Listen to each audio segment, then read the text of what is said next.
क्या आपका भी सपना है गवर्नमेंट जॉब पाना? क्या आप भी घर बैठे बहुत ही कम फीस पर गवर्नमेंट जॉब की तैयारी करना चाहते हैं? क्या आप भी एक सीजी व्यापम टॉपर से गाइडेंस लेना चाहते हैं? तो डाउनलोड कीजिए गूगल प्ले स्टोर से योगेन साहू क्लासेस ऐप। यहाँ आप स्टोर में जाकर कोर्स परचेज कर सकते हैं।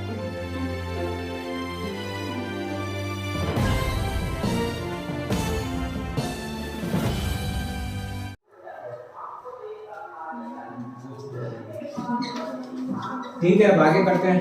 लास्ट तक कहाँ तक हुआ था? लास्ट कहाँ तक हुआ?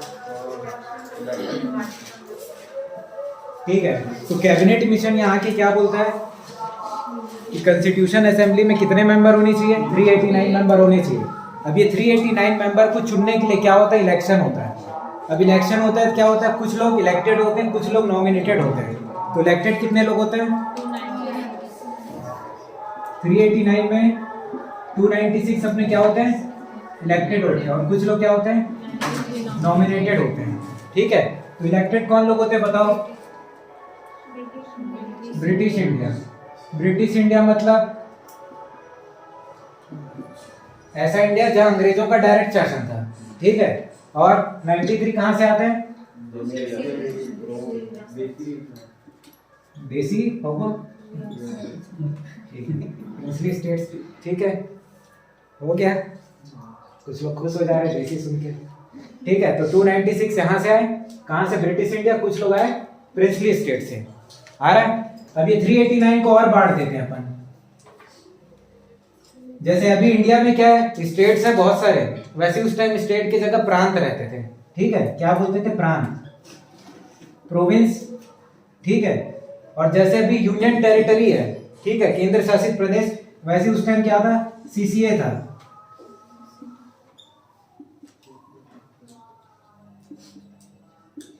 इसका फुल फॉर्म होता है चीफ कमिश्नरेट एरिया। ठीक है, हिंदी में मुख्य आयुक्त क्षेत्र। क्लियर है? उसके बाद तो अब इसको फिर बांटेंगे, तो फिर प्रोविंस से कितने आएंगे? 292, इससे आएंगे 4 और इससे 93। क्लियर है?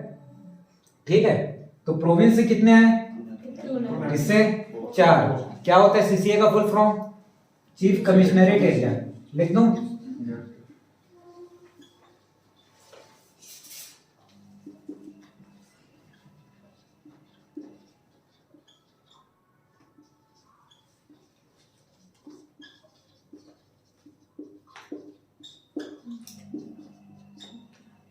ठीक है, हुआ? क्लियर हुआ? इतना पता चला? प्रोविंस, सीसीए और प्रिंसली स्टेट्स। अब ये भी पूछ देता है कि सीसीए, अब ये 4 लोग आए हैं, ठीक है, तो ये 4 लोग 4 अलग अलग जगह से आते हैं, तो एक जगह से एक आदमी, तो ये 4 जगह का नाम याद रखना। ठीक है, जैसे इसको याद रखने के लिए ये याद रखना ABCD। याद है? ABCD याद है सबको? ठीक है, जिसको याद नहीं होगा आज घर जाके कर लेना। तो ए से आएगा अजमेर, अजमेर मेरवाड़ा, हो गया नाम याद। बी से आएगा बलूचिस्तान। कहाँ है बलूचिस्तान? पीओके में है। उसके बाद सी से आएगा कुर्ग। अब ये के से आ गया, लेकिन समझ लेना सी फॉर कैट, के फॉर कैट, ऐसा समझ लेना। डी से आएगा दिल्ली। आ रहा है समझ में? तो ये अजमेर तो राजस्थान में, बलूचिस्तान पाकिस्तान में, कुर्ग कर्नाटक में और दिल्ली दिल्ली में है। याद हो क्या? आ रहा है समझ में? लिख लो इतना। नीचे आते हैं। ठीक है, लिखो पहले इसको।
कहाँ पर?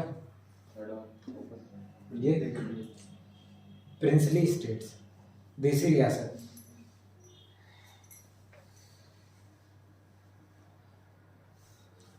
ठीक है, लिख लिए? नहीं,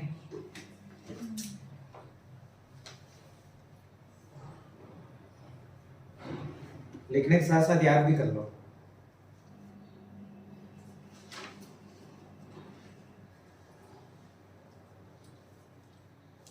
ये आर है ना, एन मत समझ लेना।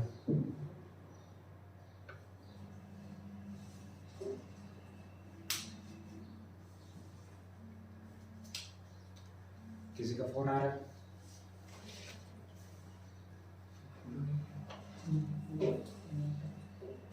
आप लोग को पीछे दिख रहा है? नहीं दिख रहा है तो कुछ नहीं कर सकते हम, आगे बैठना पड़ेगा फिर।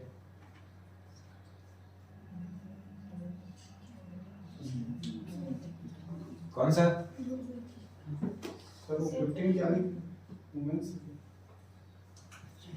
ये हाँ 15 महिलाएं। ठीक है, तो इधर क्या है, अब ये 389 को फिर से बांट दिया, तो 389 में कांग्रेस के कितने लोग थे? तो 208 लोग थे। ठीक है, अब कांग्रेस के जैसे और छोटे मोटे दल रहते हैं, घड़ी छाप, हाथी छाप, उगता सूरज, ऐसा टाइप का, तो वो कितने लोग हो गए? 15। मुस्लिम लीग से कितने थे? 73, और फिर देसी रियासत से कितने थे? 93। हो गया। फिर ये 389 को फिर से बांटा, 389 में ये भी पूछता है कि महिलाएं कितनी थी, तो 389 में महिलाएं थी 15। क्लियर है सारी महिलाओं को?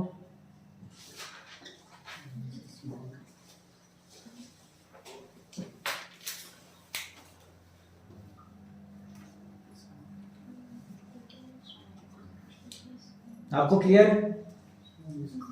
कुछ पूछना है? ठीक है, फिर मैं पूछूंगा।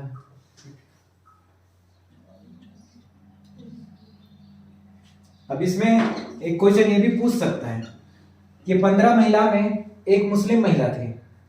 ठीक है, एक मुस्लिम महिला थी जिसका नाम था बेगम अय्याज। ठीक है, अय्याज मत लिख देना, अय्याज है वो।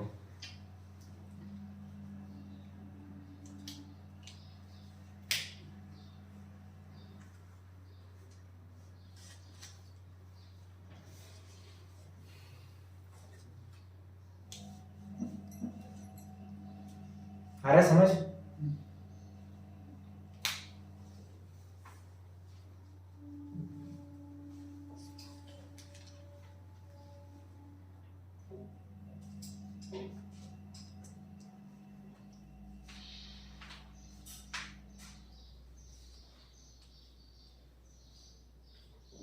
हो गया?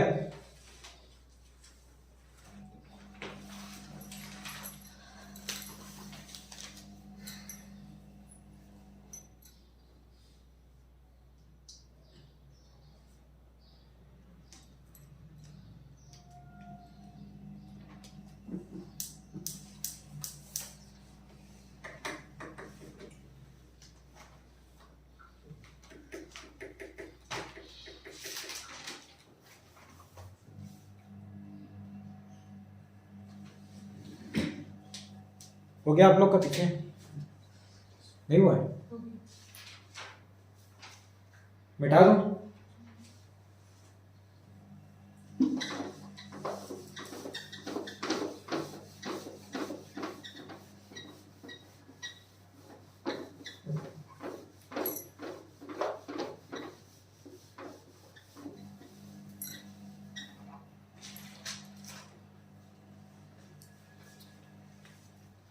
देख लो एक बार, रीड कर लो।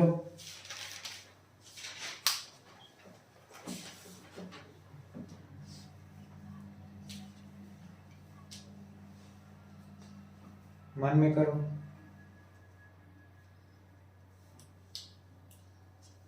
मन में करो, मन मार के मन करो।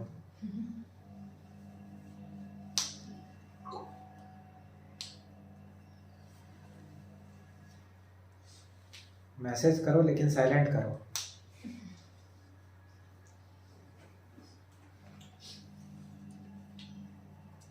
हो गया? आया आपको समझ? आपको आया निखिल? आ रहे समझ में? ठीक है, तो ये मेंबर्स को तो अपन डिवाइड कर दिए कि कौन किससे आया, कहाँ से आया। अब होता है कि इसकी बैठक कब होती है सबसे पहली बार, ठीक है, इसकी पहली मीटिंग कब होती है। तो संविधान सभा की जो ये बैठक हो रही है, ठीक है, पहली मीटिंग जो हो रही है ये होगा 9 दिसंबर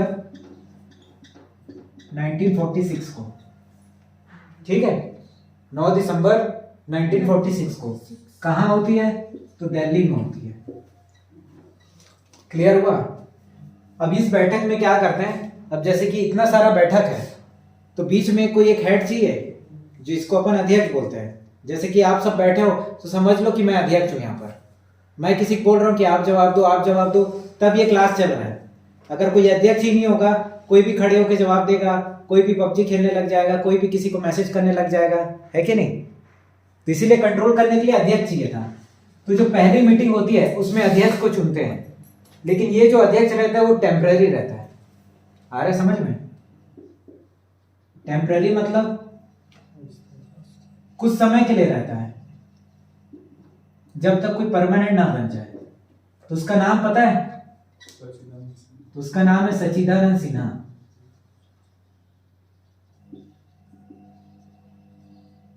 ठीक है, क्लियर हुआ? तो उसका नाम है सच्चिदानंद सिन्हा। अब ये क्या रहता है, पूरे मतलब पूरे सभा में सबसे बुजुर्ग आदमी रहता है। बुजुर्ग रहता है तो चल भाई तू ही बन जा, एक्सपीरियंस होगा करके, है कि नहीं। उसके बाद ये पहला मीटिंग रहता है, उसके बाद दूसरा होता है। दूसरा बैठक कब होता है? ठीक परसों 11 दिसंबर को। अब यहां पर टेम्पररी था तो यहां पर चुन ले जाते हैं परमानेंट। परमानेंट कौन है? राजेंद्र प्रसाद। उसके बाद जब ये पहली मीटिंग हुआ रहता है ना, तो टोटल कितने मेंबर है अपने? 389। लेकिन यहां आते हैं 207 लोग, ठीक है, मीटिंग अटेंड करने। ठीक है, बाकी लोग नहीं आते ये मत पूछना, क्योंकि बाकी लोग का मन है भाई, कोई अभी शादी का सीजन चल रहा है तो उस टाइम दिसंबर में तो शादी वादी में कोई गया होगा, है कि नहीं। कोई मंडी का पेपर देने गया होगा या कोई पीएससी की तैयारी कर रहा होगा, इस कारण नहीं आए होंगे। लिख लिए। फिर एक होता है तीसरा मीटिंग, तो ये 11 को हुआ था तो एक आएगा 13। याद रख लोगे 9, 11, 13। उसके बाद इसमें क्या होता है, जवाहरलाल नेहरू, जवाहरलाल नेहरू जो है एक डॉक्यूमेंट लेके आता है, ठीक है, जिसको बोलते हैं उद्देश्य प्रस्ताव, ऑब्जेक्टिव रिजोल्यूशन। इसमें क्या लिखा रहता है कि हमारी जो सरकार बनेगी वो ये काम करेगी, ऐसा ऐसा काम करना चाहिए, ऐसा ऐसा सरकार बनाना चाहिए, ये अपना वो लिख के लाता है, ठीक है। तो उसको क्या बोलते हैं? Objective resolution.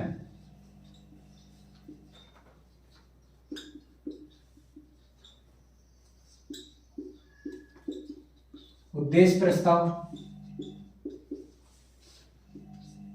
क्लियर है? लेकिन जो वहां के सभा के जो लोग रहते हैं ना, इस प्रस्ताव में अपनी सहमति नहीं देते सबके सब, ठीक है। ये लोग अपनी सहमति कब देते हैं? ये लोग अपनी सहमति देते हैं 22 जनवरी 1947 को, ठीक है। इसको क्या करते हैं? पास करते हैं। कब करते हैं? 22 जनवरी 1947 को। क्लियर हुआ? जवाहरलाल नेहरू क्या लेके आता है? उद्देश्य प्रस्ताव लेके आता है। उसमें क्या लिखा रहता है? सरकार ऐसे बनना चाहिए, सरकार को ऐसा काम करना चाहिए, हमारा जो संविधान बनेगा वो ऐसे बनेगा। लेकिन सारे लोग सहमति नहीं देते, जितने भी लोग थे उन लोग सारे लोग सहमति कब देते हैं? 22 जनवरी को। क्लियर है? लिखो इतना।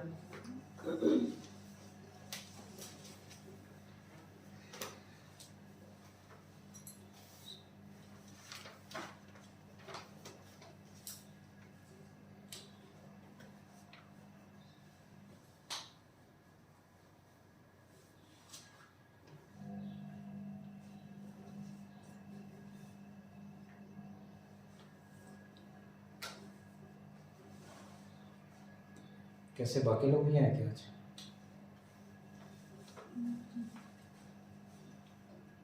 मातृ पितृ दिवस मना रहे हैं।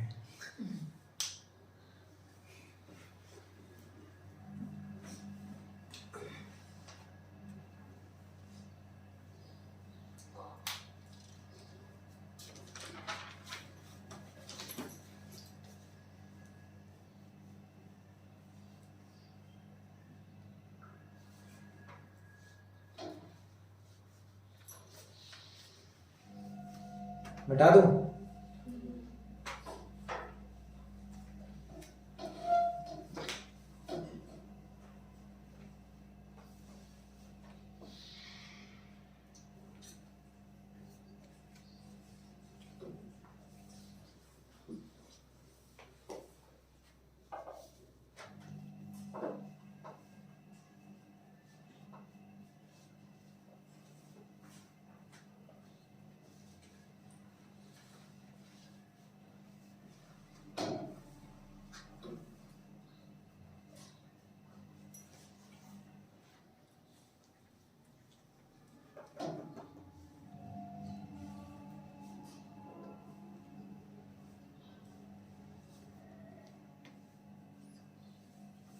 हो गया?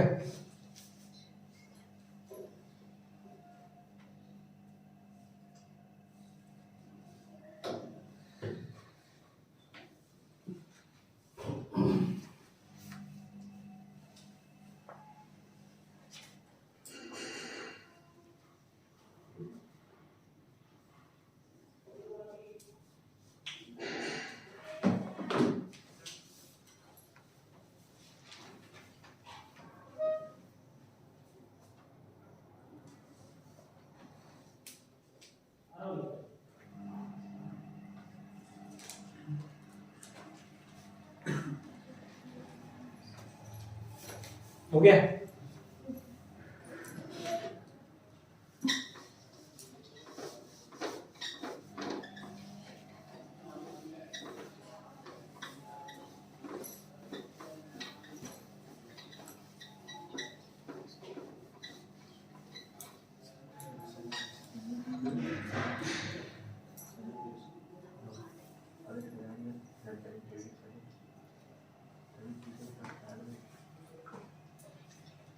अब क्या होता है, संविधान सभा में कुछ भी काम करने के लिए ना बहुत सारा ग्रुप बनाया गया था।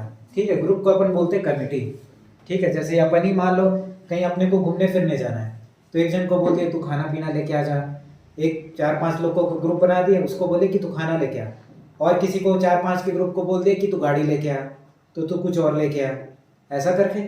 तो वैसे ही संविधान सभा में कुछ कुछ काम को करना था, तो उसको बहुत सारी कमेटी बना दिया गया। ठीक है, तो सारे कमेटी का कुछ कुछ काम रहता था, तो उसमें कुछ कुछ इंपॉर्टेंट कमेटी, उसका नाम और उसका जो हेड है उसको अपने याद रखेंगे। ठीक है, तो पहला जो कमेटी आता है, बहुत इंपॉर्टेंट कमेटी है, जिसका नाम है draft committee.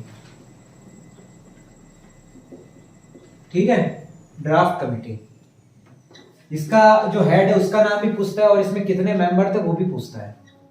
Draft committee Hindi में बोलते हैं इसको प्रारूप समिति।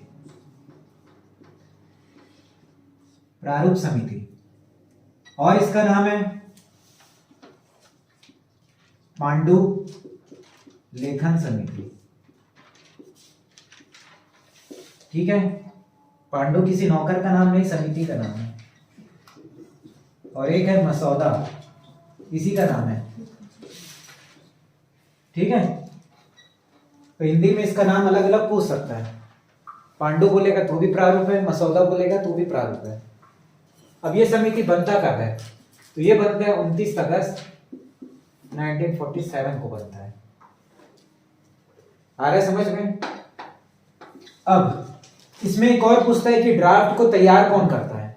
ठीक है, तैयार कौन करता है इसको, प्रिपेयर कौन करता है, उसका नाम है बी एन राव। ठीक है, बहुत जानकार आदमी थे, तो प्रिपेयर करने का काम इसका था। जैसे कि होता है क्या, अपन राशन लेने जाते हैं, नहीं जाते होंगे तो भी समझो जाते हैं, तो जाने से पहले क्या करते हैं, अपन लिस्ट बनाते हैं नामों का, कि ये लेंगे, ये लेंगे, ऐसा करके फिर उस लिस्ट को लेके जाते हैं अपन सामान लेने। तो वैसे ही है, प्रिपेयर लिस्ट तैयार करने का काम किसका दे दिया, इसका। उसके बाद इसको लेने कौन जाते हैं, इसके मेंबर लोग। ठीक है, वैसे ही समझना। तो इसमें टोटल कितने मेंबर रहते हैं? तो इसमें रहते हैं 7 मेंबर्स। उन 7 मेंबर में ये नहीं है, ये तैयार भले किया है, लेकिन ये 7 मेंबर में ये नहीं है। अब ये 7 मेंबर में जिसका हेड होता है अंबेडकर, और बाकी नाम गोपाल है कि कृष्णा है? तो एक नाम रहता है के एम मुंशी, ठीक है, एक नाम रहता है कृष्णमाचारी,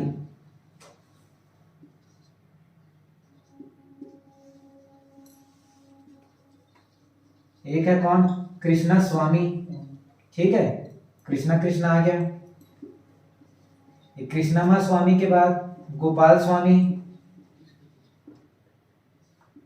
फिर आएगा माधव राव,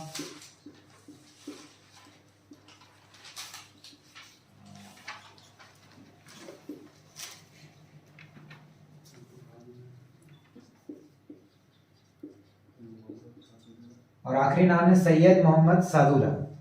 तो ये सातों में हेड कौन रहता है? अंबेडकर, ठीक है, ये अध्यक्ष रहता है। उसके बाद रहता है के एम मुंशी, फिर कृष्णमाचारी, फिर कृष्णा स्वामी, फिर गोपाल स्वामी, फिर माधव राव और सैयद मोहम्मद सादुल्ला। जिसको याद नहीं हुआ उसको याद करने के लिए कृष्णा कृष्णा याद हो जाएगा, और इसके बाद ये स्वामी, ठीक है, आ रहा है, याद हो जाएगा ना।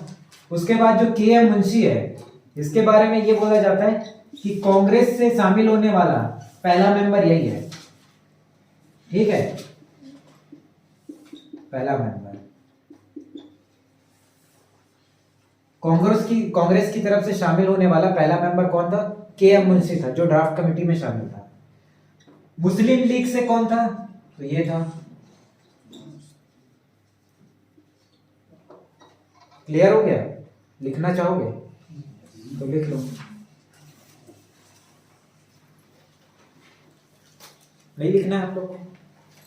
लिख चुके हैं?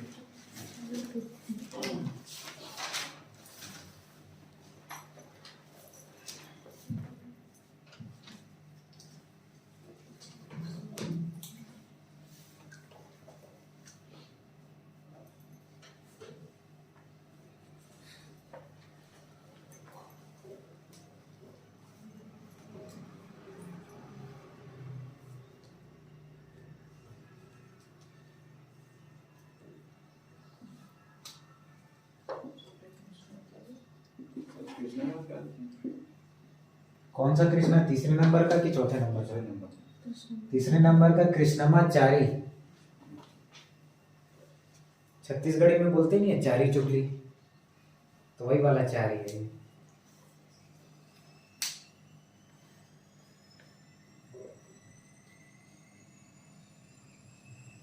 फिर उसके बाद है कृष्णा स्वामी,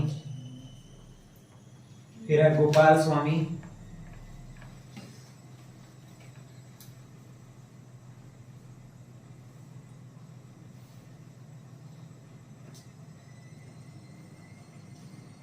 ट्रेन चल रहा है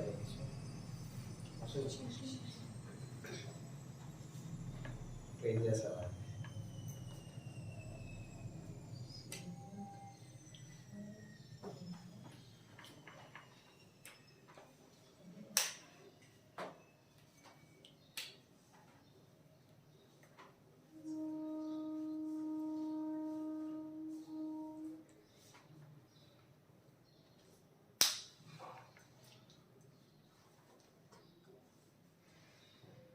दिख रहा है नाम आपको?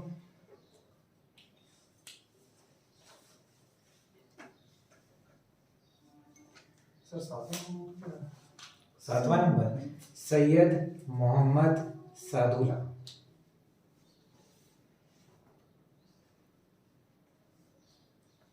वो मुस्लिम लीग के तरफ से इकलौता सदस्य था।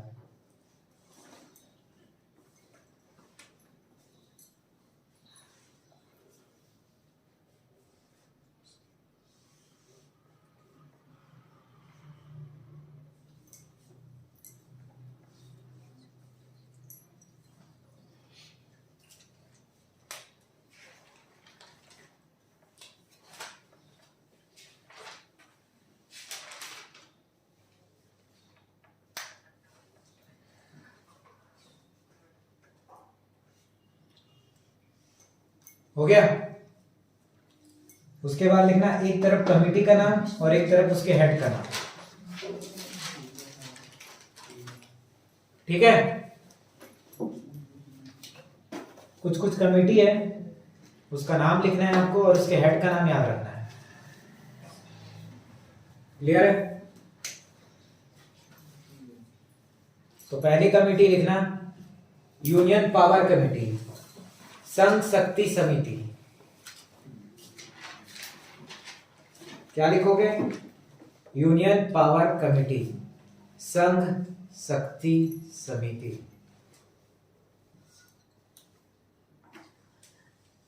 इसके हेड है जवाहरलाल नेहरू।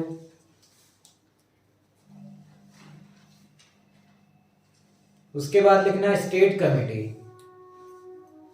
राज्यों के लिए समिति। इसके भी हेड है जवाहरलाल नेहरू।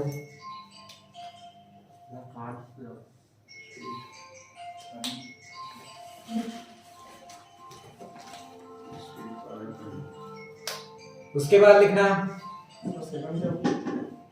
राज्यों के लिए समिति। तीसरा लिखना प्रोविंशियल कॉन्स्टिट्यूशन कमेटी, प्रांतीय संविधान समिति, provincial constitutional committee. Provincial constitution committee, प्रांतीय संविधान समिति, इसके भी कौन है? सरदार वल्लभ भाई पटेल, जवाहरलाल नेहरू नहीं है। ठीक है, उसके बाद ड्राफ्ट कमेटी का भी लिख लो यहीं। प्रारूप समिति कौन है? इसके भी अंबेडकर। उसके बाद लिखो rules of procedure committee. Rules of procedure committee, प्रक्रिया नियम समिति। इसके हैं राजेंद्र प्रसाद।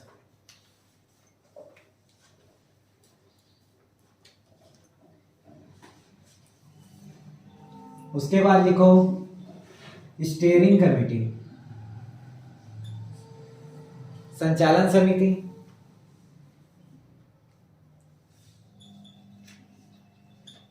राजेंद्र प्रसाद लिख लेना। उसके बाद लिखो फ्लैग कमेटी, झंडा समिति। झंडा कौन है? इसका भी राजेंद्र प्रसाद है। ठीक है, राजेंद्र प्रसाद लिखना और स्लैश करके लिख लेना जे.बी. कृपलानी। कभी कभी एग्जाम में अगर राजेंद्र प्रसाद नहीं दिखेगा तो जे.बी. कृपलानी मारना। ठीक है, ऐसा नहीं होगा कि दोनों नहीं दिखेगा, दोनों में एक दिखेगा। अगर दोनों दिखेगा तो राजेंद्र प्रसाद। ठीक है, और एक ये दिखेगा तो जे.बी. कृपलानी, दोनों नहीं दिखेगा तो नन ऑफ द अबव, नहीं तो क्वेश्चन छोड़ के आ जाना। ठीक है, याद हो गया सबको?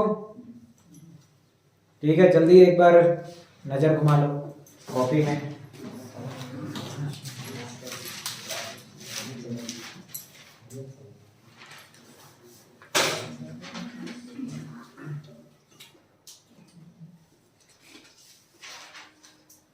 मिटा दूं ना?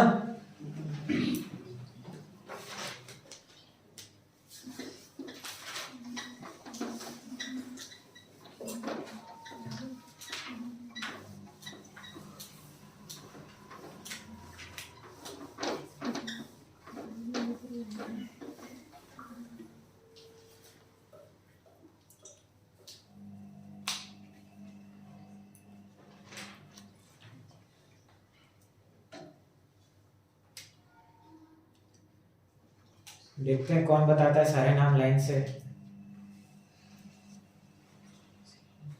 उसको आकर्षक छूट मिलेगा फिर फीस में।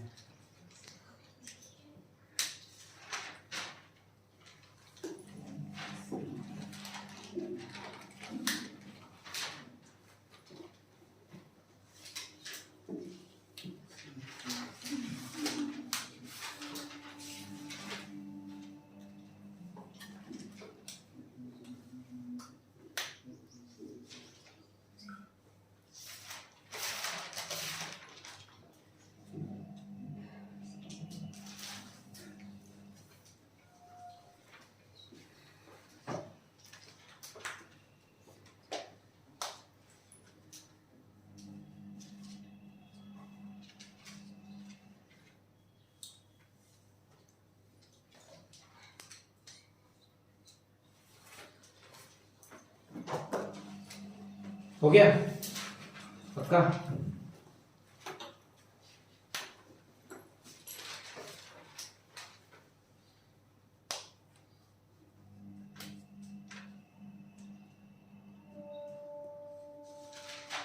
हो गया मैडम आपका?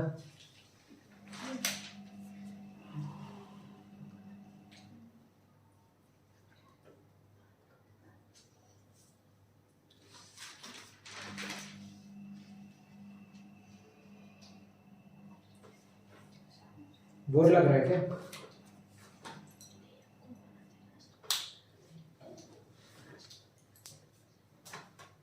चलो ठीक है, अब नेक्स्ट पेज पे नोट डाल के लिख लेना, कुछ कुछ पॉइंट है उसको लिख लेना, फैक्चुअल पॉइंट है जो पूछ लेता है एग्जाम में। पहला लिखना बी एन राव, इसका नाम कहीं पढ़े हैं क्या? प्रारूप समिति बनाया, ये प्रारूप बनाया था। तो बी एन राव को संविधान का क्या माना जाता है? संवैधानिक सलाहकार, ठीक है, कॉन्स्टिट्यूशनल एडवाइजर, एडवाइस देता है कि भैया ऐसा कर वैसा कर, ऐसा टाइप का। तो बी एन राव को संविधान का संवैधानिक सलाहकार माना जाता है, ठीक है। उसके बाद इधर देख लो, पहले बी एन राव, महात्मा गांधी और जिन्ना का नाम सुने हो? ये जो तीनों थे,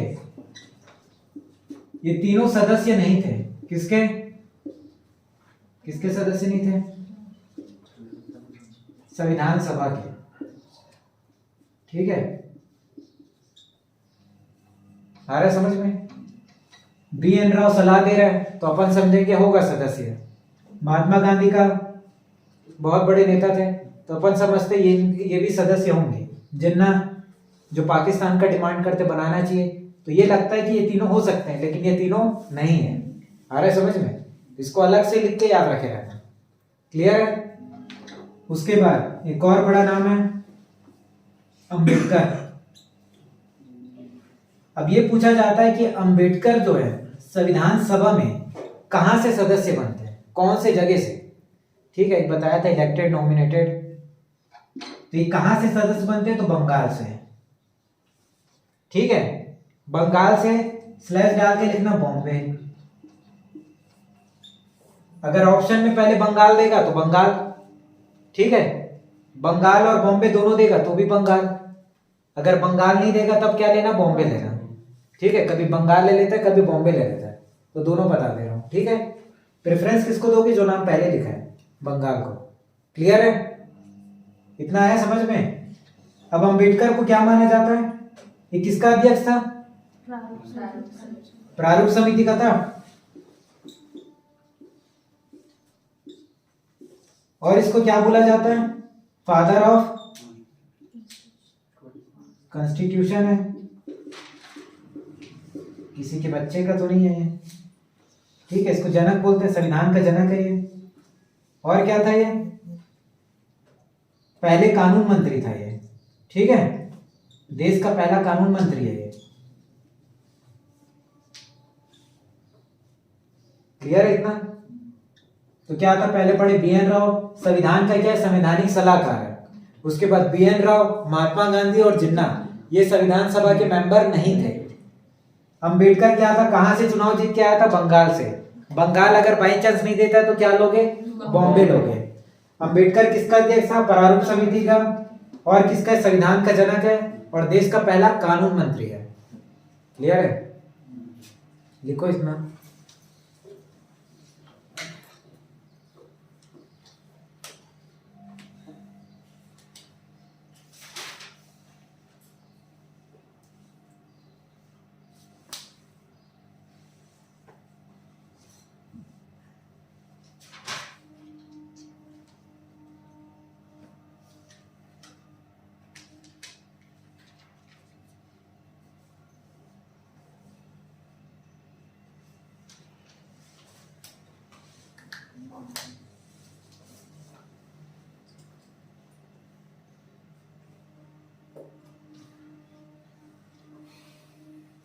कहीं पूछना है?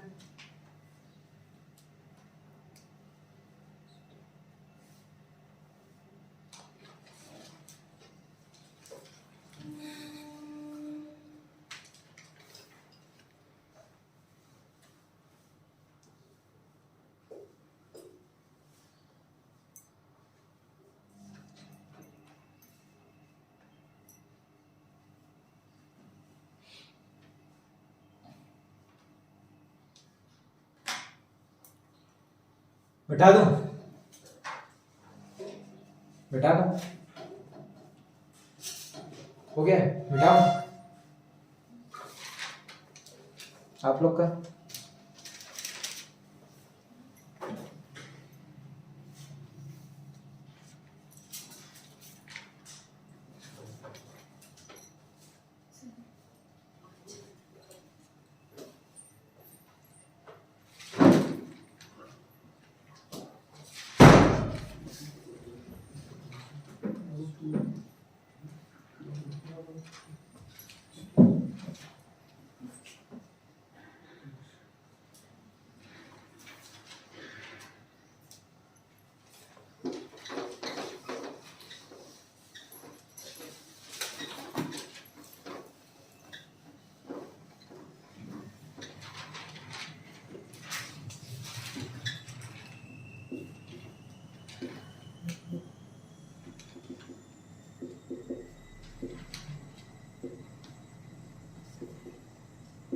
अब इसका दो काम था, ठीक है। पहला काम क्या था?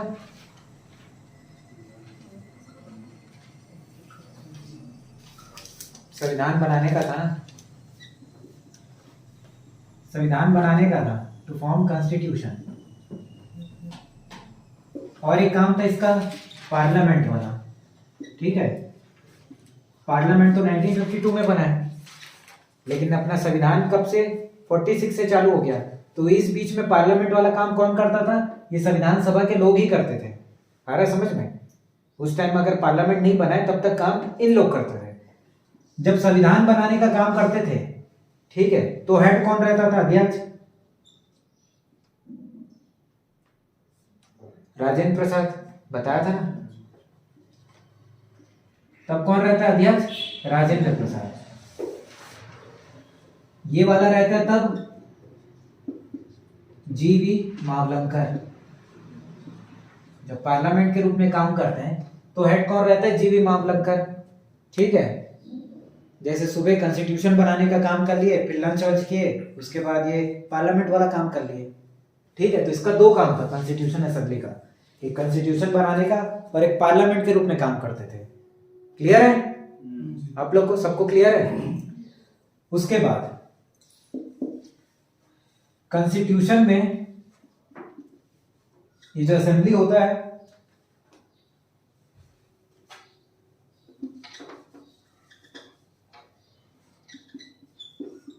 अब इसमें सत्र कितना होता है? तो टोटल 12 सत्र होता है, ठीक है। 12 सत्र होता है। सत्र मतलब जानते हो ना? टोटल 12 सत्र होता है, लेकिन कभी कभी 11 भी ले लेता है। आ रहा है समझ में? कभी कभी पूछ लेता है कुल कितना हुआ है, तो कभी कभी आंसर में 11 भी ले लेता है और कभी कभी 12 भी ले लेता है, ठीक है। 12 क्यों लेता है? क्योंकि जो आखिरी सत्र है उसको इंक्लूड नहीं करता, जो 24 जनवरी 1950 को हुआ है।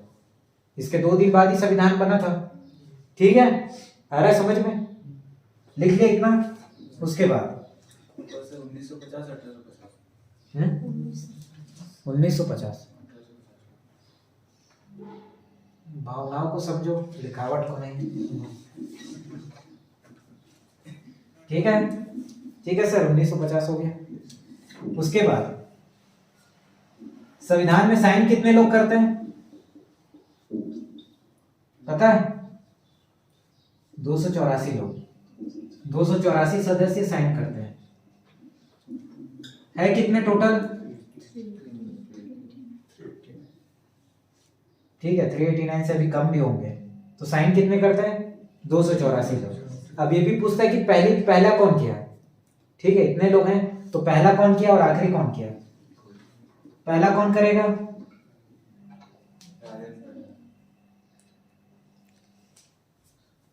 पहला करता है राजेंद्र नहीं करेगा भाई, नेहरू करेगा। ठीक है, आ रहा है, अपने चाचा थे इसलिए। लास्ट में कौन करता है? राजेंद्र प्रसाद। लिख लो इतना। सर अपना जी है कि जे है? जी कहाँ? जी होगा ना, गणेश वासुदेव डालकर। हाँ, पहले ही बोला भावनाओं को समझो।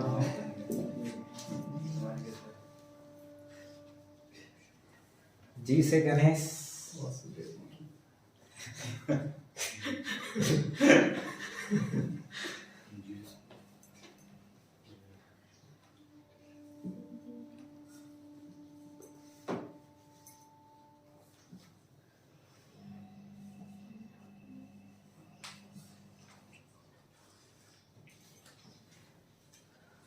हो गया जी?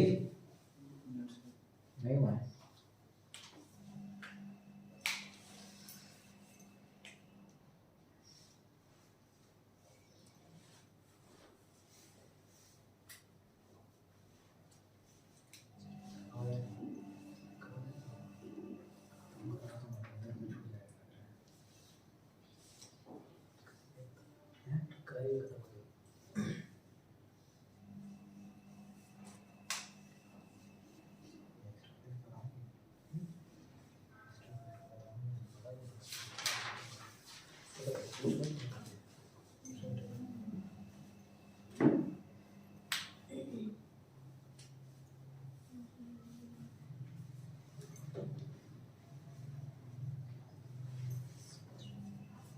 हो गया, लिख लिया आप लोग?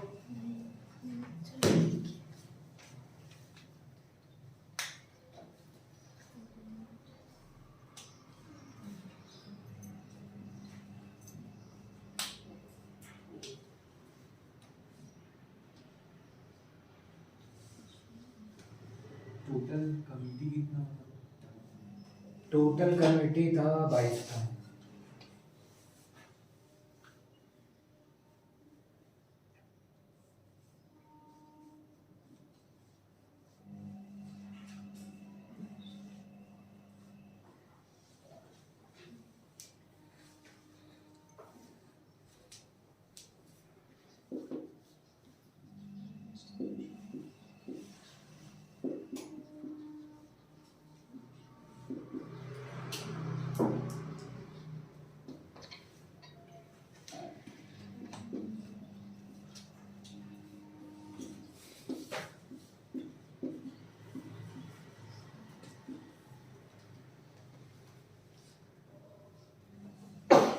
ठीक है, तो संविधान बनने में समय कितना लगा? 2 साल 11 महीने 18 दिन। ठीक है, सेकंड वेकंड मत पूछना। और खर्चा कितना हुआ? करीब करीब 64 लाख हुआ है। ठीक है, 63.96 खर्चा इतना हुआ है।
अब जो कॉन्स्टिट्यूशन है उसका टाइटल क्या है, उसका शीर्षक क्या है? तो आर्टिकल 393 में बताया गया है, उसका शीर्षक क्या है? कॉन्स्टिट्यूशन ऑफ इंडिया, मतलब भारत का संविधान। ठीक है, यही टाइटल है। क्या टाइटल है? भारत का संविधान। क्लियर है आप लोग को?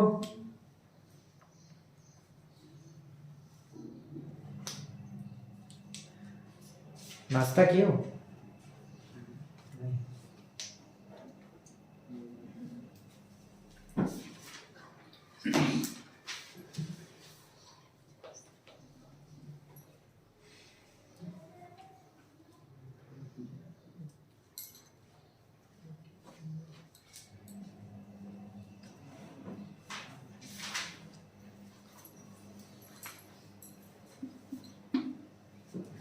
और ये जो अपने कॉन्स्टिट्यूशन का नेचर जो है, ठीक है, इसकी जो प्रकृति है वो है क्वासी फेडरल।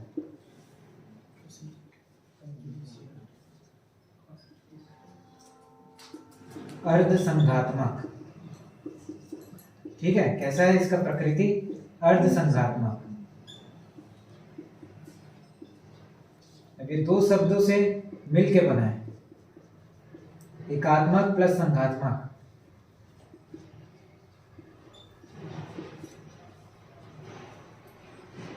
ठीक है, यूनिटरी और फेडरल। दिख रहा है? अब जैसे कि हमारा जो देश है, हमारा जो सरकार है, उसका पावर क्या है? थोड़ा डिस्ट्रीब्यूट है, ठीक है। जैसे कि मेन पावर इंडिया के पास रहता है, वैसे ही छत्तीसगढ़ को भी पावर मिला है, ठीक है। तो मेन कंट्रोल किसके हाथ में रहता है? इंडिया के हाथ में, तो यूनिटरी। लेकिन पावर का डिस्ट्रीब्यूशन है करके इसको बोलते हैं फेडरल है। लेकिन हमारे देश में क्या, दोनों का मिला जुला है, इसलिए इसको क्या बोलते हैं अपन? अर्ध संघात्मक। क्लियर है? कुछ भी हो जाएगा तो मेन पावर किसके पास रहेगा? इंडिया के ही पास रहेगा।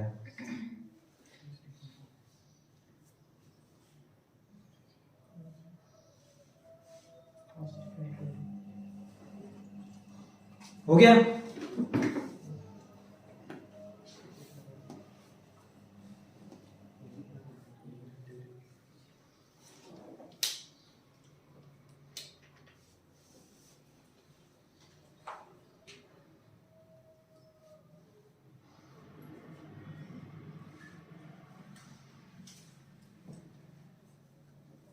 इजी है ये, संविधान सभा इजी है बहुत।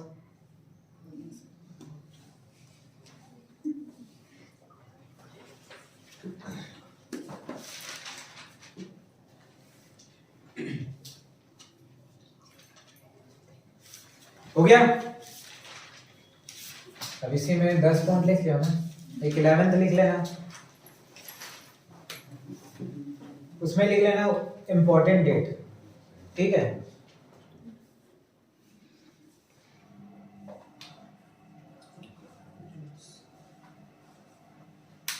इसमें क्या है कि जैसे कि पहला है नेशनल फ्लैग, झंडा दिवस। इसको अपन मान्यता कब देते हैं? वो झंडे को, ठीक है, कब देते हैं? 22 जुलाई 1947। लिख लो नेशनल फ्लैग, राष्ट्रीय ध्वज कब देते हैं? 22 जुलाई को मान्यता देते हैं। उसके बाद लिखोगे नेशनल एंथम, राष्ट्रगान, इसको कब देते हैं? 24 जनवरी 1950।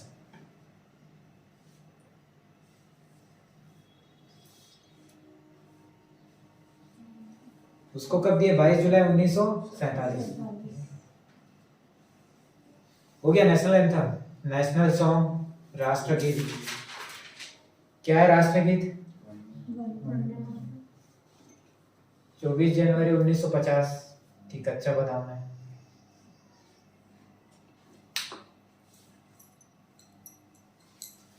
हो गया? और लिखो संविधान को अंगीकार, मतलब कॉन्स्टिट्यूशन को अडॉप्ट कब किया गया? संविधान को अंगीकार 26 नवंबर 1949।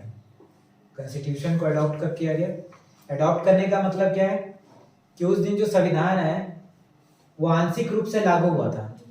जैसे 100% लागू नहीं हुआ था, संविधान का कुछ हिस्सा को 26 नवंबर को अपन लागू कर दिए, लेकिन पूरी तरीके से लागू कब किए? 26 जनवरी को किए। ठीक है, आ रहा है समझ में? फिर नीचे लिख लेना संविधान को लागू करने का डेट।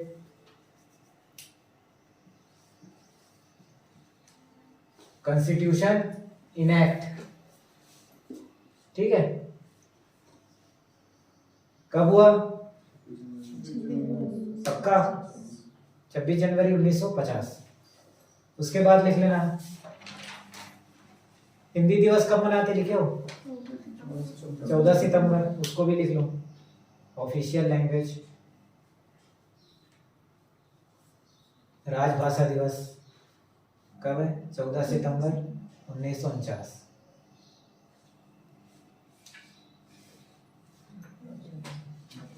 ठीक है, इतना लिख लिया, ये डेट याद हो जाएगा। अब जैसे कि 1947 जैसे ही स्टार्ट होता है तो आप लोग को पता होगा कि इंडिया का धीरे धीरे विभाजन होने वाला होता है, ठीक है। जैसे वो 1947 वाले एक्ट में बताया था, इंडिया का धीरे धीरे विभाजन होने वाला था। विभाजन होके क्या बनने वाला रहता है? पाकिस्तान। अब पाकिस्तान बनेगा तो पाकिस्तान जब बन जाएगा तो उसके लिए भी एक अलग संविधान सभा चाहिए ना, ठीक है ना। जैसे इंडिया में था 389 मेंबर थे, वैसे ही पाकिस्तान जब बनने वाला था तो कुछ संविधान सभा उन लोग के लिए भी चाहिए था, ठीक है। तो पाकिस्तान के लिए संविधान सभा कब बनाया गया वो लिखो, ठीक है। मैं लिखूं बोर्ड में लिखूं, पाकिस्तान के लिए संविधान सभा गठित की गई।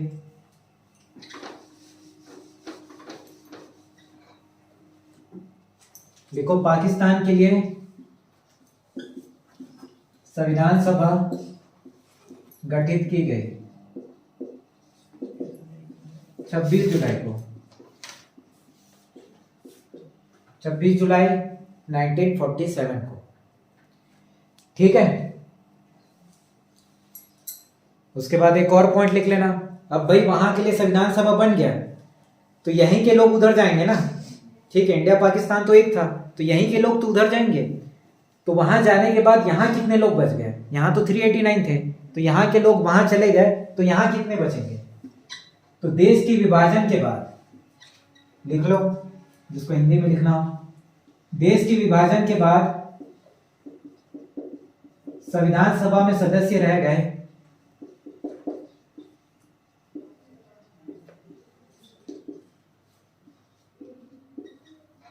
299, ठीक है। देश के विभाजन के बाद कितने रह गए? 299।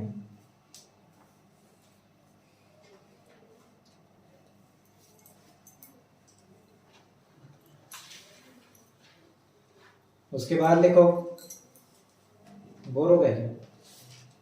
नहीं हुए तो लिखो, फिर बोर होते तो मैं चले जाता।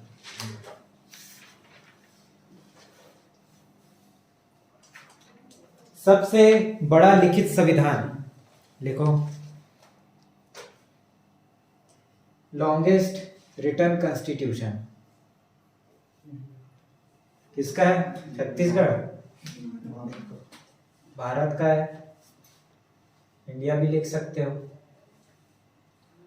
सबसे बड़ा लिखित संविधान किसका है? इंडिया का है, लॉन्गेस्ट रिटन कॉन्स्टिट्यूशन। फिर लिखना फर्स्ट रिटन कॉन्स्टिट्यूशन, पहला लिखित संविधान, वो किसका है?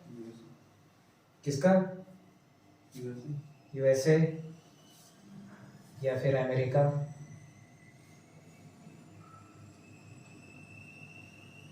उसके बाद एक पॉइंट लिख लेना, अलिखित संविधान, अनरिटन कॉन्स्टिट्यूशन। इसका भी एग्जांपल कभी पूछ लिया तो इसका लिखना ब्रिटेन।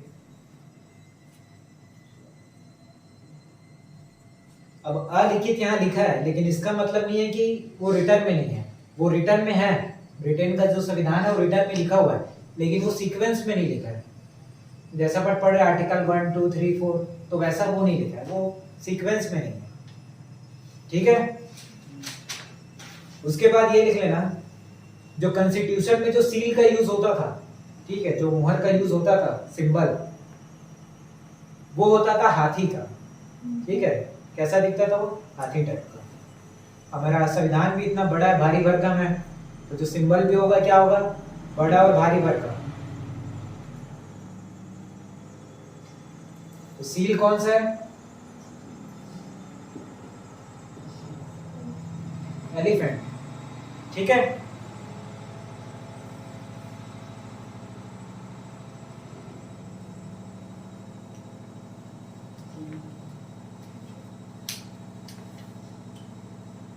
ये भी लिख लेना, संविधान में जो उपसभापति था, उपाध्यक्ष, जैसे अध्यक्ष अपने को पता है कौन है, राजेंद्र प्रसाद।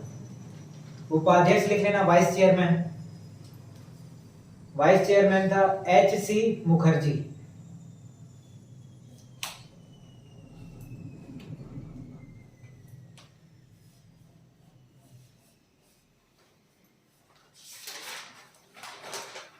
हो गया।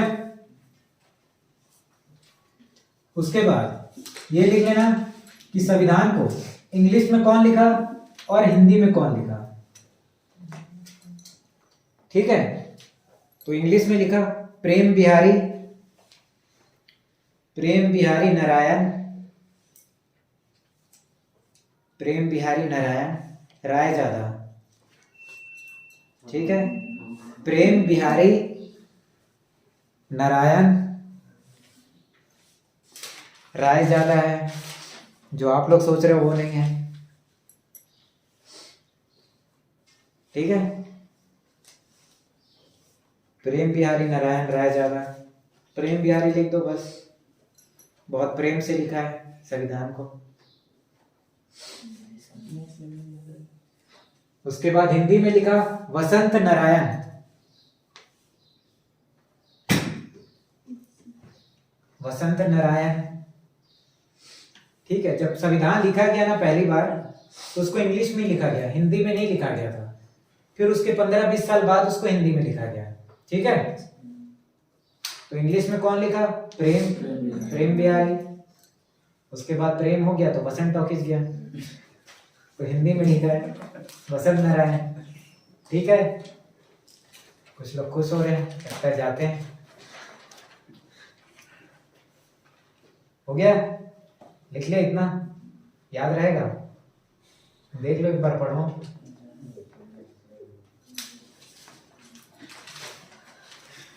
कई लोग मेंबरशिप लेकर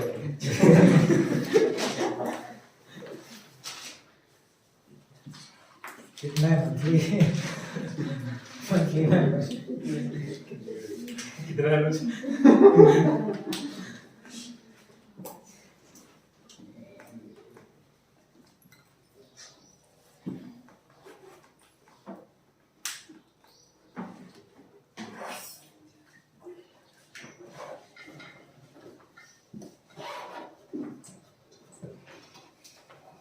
पढ़ के आना, ठीक है। छुट्टी मत मार देना।